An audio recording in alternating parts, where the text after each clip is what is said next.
I was an extra in the Hunger Games Mockingjay Part 1. I know, no autographs. I'm just a normal person like all of you. I put my pants on one nipple at a time and wipe my ass crack after a hard shit with both hands. But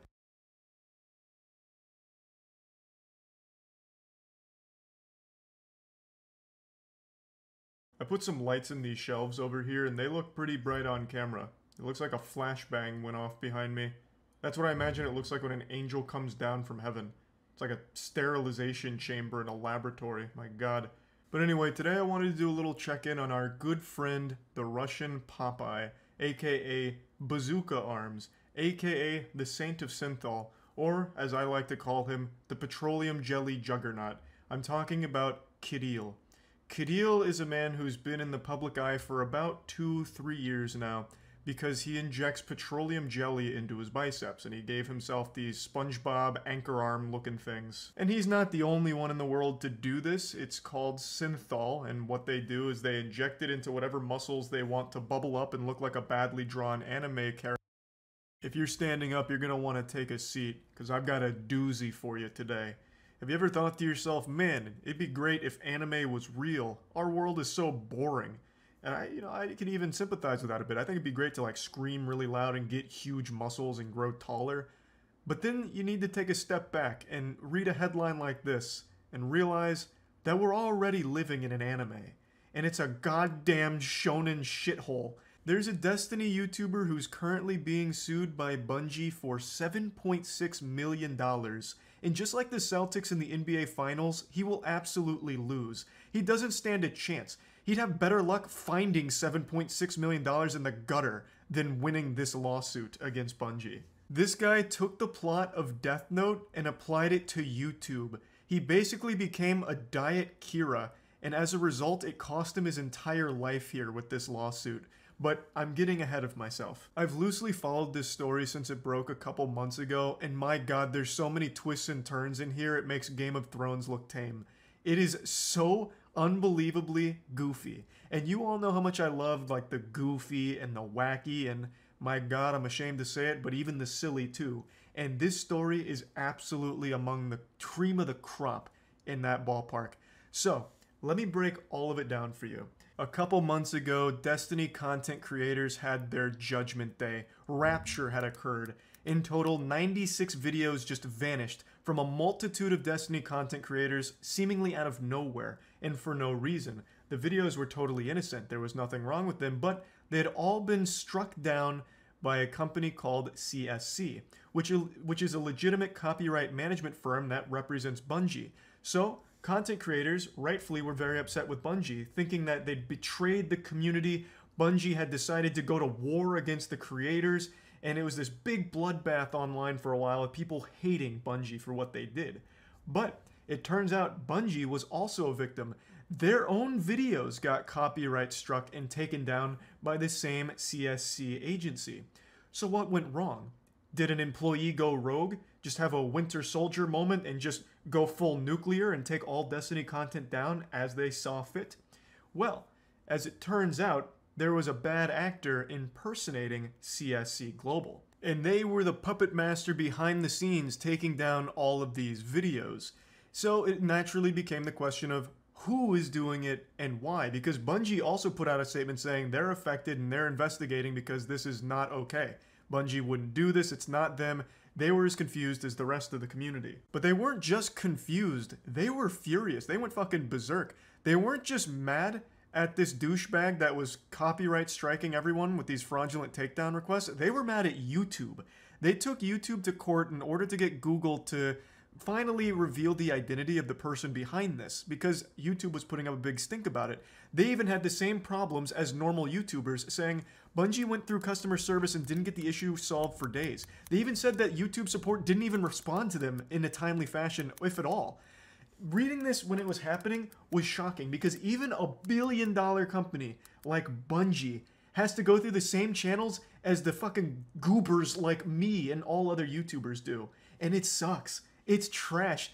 Bungie got a taste of what it's like to be a normal YouTuber for a little bit. You get no answers, you get no response, and you get no solutions when you go up to like the top of the food chain of YouTube. They would have had better luck just doing what all the rest of us do and start whining on Twitter about it and crying for YouTube's attention, because it seems like the only team there that can actually solve things is the Team YouTube Twitter account. So instead of like going through the court as well as the support channels, Bungie should have just went right to Twitter with a twitlonger or some shit and a trending hashtag, because it seems like it's all they'll respond to. They won't even respond to a billion-dollar company through their official channels. What a joke. What chance do any normal YouTubers have if Bungie, of all companies, can't get them to talk to them? It's laughable. They slammed YouTube's absolutely archaic and dog shit system here with a fully detailed outline of how it happened and how weak YouTube's system is, and then finished it off by leaving YouTube a 1-star Yelp review on their support process, saying that Bungie was stranded in a circular loop. When I read that circular loop line, it was like this eureka moment. A light bulb flicked on in my head, and I knew exactly what happened here. Bungie, being as naive as they were about YouTube, thinking that good systems were in place, went on their YouTube channel and went to the partner creator support line, which lets you talk to what's supposed to be support agents at YouTube. But they're basically just bots. I don't think that there's anyone using that with a pulse. And what happens when you try and talk to people through that is they just keep linking you frequently asked questions, or they just keep asking you the same question you've answered a million times, and you just go in a circle forever, like Ouroboros constantly eating its own tail. Nothing gets solved when you contact that line. It's only frequently asked questions or publicly accessible YouTube blog posts about what might be adjacent to your issue, or repeated questions ad nauseum forever. I knew exactly what happened once I read Circular Loop. So Bungie couldn't even get in contact with YouTube directly initially, it seems. They went to that boilerplate, terrible service of the support line. But it looks like they did finally get it solved because they got the person's identity. And the story behind this is so stupid, it's crazy. There was a disgruntled Destiny YouTuber named Lord Nazo, or Nick. And Nick's YouTube channel focused on directly ripping music from Destiny's Taken King and Witch Queen official soundtracks and uploading them to his personal YouTube channel. And despite repeated takedown notices, Nick decided to leave the music up, which eventually resulted in him losing the account. And he got mad. Nick got very upset at this. This happened months prior to him impersonating CSC Global. So something snapped in Nick here, and he wanted revenge. And then he thought back to the time he watched Death Note, and he's like, maybe I could do that. So he impersonated a CSC Global employee and started filing takedown requests, fraudulent takedown requests, on pretty much anyone who made Destiny content. Just kept writing their name in the Death Note, just another one chalked up on the board, another victim, another body left in the wake of Nick's rage and his quest for revenge. And just like when L teamed up with Kira, Lord Nazo was directly trying to hunt himself down in secret. So he was on the front lines communicating with the content creators that he was actively striking, pretending to be on their side, and pretending to help try and find this fraudster that was issuing the takedowns. So he deceived all of them into thinking that he was there to help them, like Scooby-Doo, trying to sniff out the actual criminal here in this mystery. Meanwhile, he was the one actively doing it. It's so goofy. He'd send messages like this here, some of the silliest shit. Yeah, it's the people like us who suffer, the little guys, or just anyone with fewer than 250k YouTube subscribers and 100k Twitter followers. This was absolutely a plan to put himself at the bottom of the list of potential suspects. So he'd say things like, yeah, I was also a victim of this a few months ago. There's something real evil out there, and we've got to find him. I won't rest until this dubious actor is brought to justice. He'd go on and on, dropping breadcrumbs like it's definitely a fraud, and then even going into detail about how easy it is to take down someone's content using YouTube's broken system. Just constantly saying things like, it's actually a fraud out there and I know it. Just trying like his best to make it seem like he's super innocent and on their side. But unfortunately it was all a ruse, and he was the one guilty of this crime. And for this crime, he is facing a $7.6 million lawsuit. That's a fat one. To my knowledge, that's the biggest lawsuit against any YouTuber so far. The previous record, I believe, was the $1.7 million against Roblox YouTuber Ruben. This is blowing that out of the water right now. And this is a lawsuit this guy would absolutely lose. He's guilty. Like he is literally like admitted to it. He has been caught red-handed with his hand in the cookie jar. They have absolutely caught him dead to rights on this charge. He did this, and it's pretty cut and dry. They got the information from YouTube.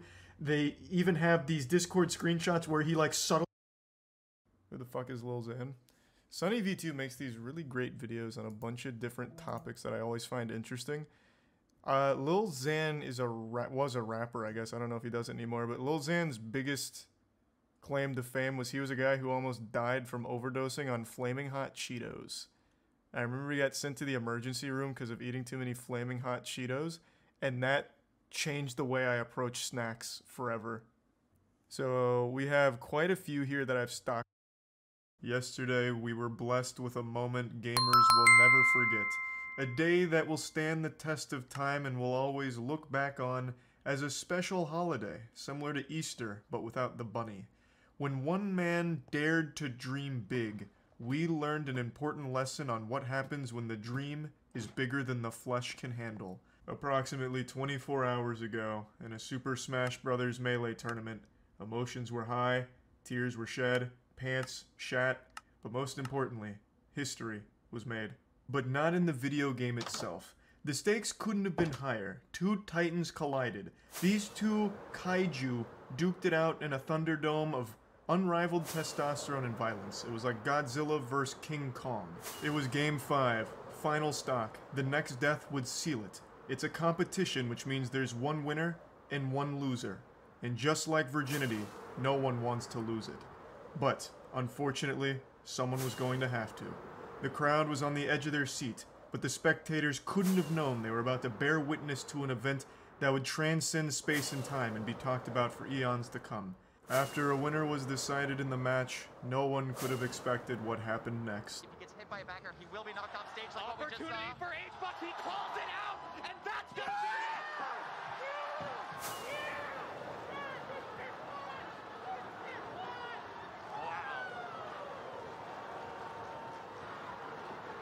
Wow.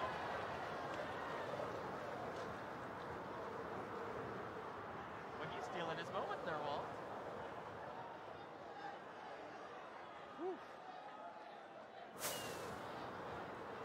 We're gonna get that one on a clip, right? Oh, Is that in the absolutely. replays? Okay, okay. This onion's got a lot of layers. This is only the beginning of the rabbit hole here. But what you just watched is basically Kratos challenging Ares. This was a moment that had never been thought possible prior to this. These two players here are very well known in the Melee scene. Hungrybox is the Jigglypuff that won there in the sunglasses, and IBDW, Cody, was the Fox player who had just lost. And after he lost, he went berserk. He went all up in HBox's face and started yelling and jumping and screaming, getting real primal, damn near started just like banging a club on the ground like a caveman. But why? For those that aren't in the scene, they might not understand what this is. This is known as a pop-off. A pop-off is defined by science as an emotional influx during an event. I'm making that up. I didn't feel like looking it up, but a pop-off is basically just like a big celebration. And in Melee, Hungrybox is well known for his pop-offs. So he'll stand up, yell, scream, flex every goddamn muscle in his body, veins popping out of his neck. Damn near makes it seem like he's about to explode or go Super Saiyan or shit his pants. Like, he goes wild on his pop-offs. It's part of his brand. It's part of his identity. And it's super hype. I think pop-offs are always great to witness, even when they're not to, like, HBox's level. And his go crazy. HBox once fainted from popping off so hard in a tournament.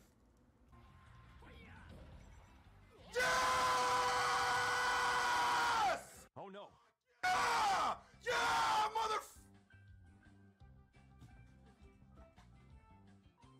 I couldn't actually find this clip unedited, but you see what happens. You know, he's yelling, going ballistic, and his body shuts down. The Windows operating system needs to reboot there for a second. And he, you know, passes out on stream. Of course, people meme it saying that he Jigglypuff rested in real life, and it was just a great classic moment. It wasn't dangerous or anything. HBox wasn't hurt. It's not like he collapsed and then fell into a pit of nails and piranhas. He just hit the floor after fainting, got back up, watched the clip and had a bit of a giggle about it and explained he hadn't eaten that day, you know, this and that. It's just one of those H-Box pop-off moments that everyone now remembers. But he is well known for big celebrations, those pop-offs. That's his signature. There's only two certainties in life: death and Hungrybox popping off every time he wins a set in tournament. So when Cody lost, he had already hatched a plan to counter pop-off on H-Box. It's being called the anti-pop-off tech at the moment.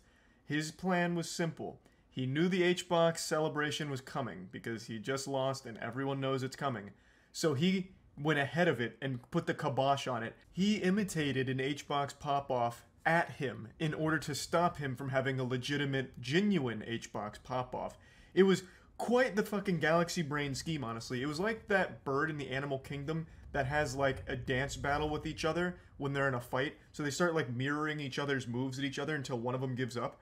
That's kind of what Cody did to H-Box. So he went up there, fucking jumping up and down, yelling at everything, just like H-Box does. And it completely took the wind out of H-Box's sails and stopped it.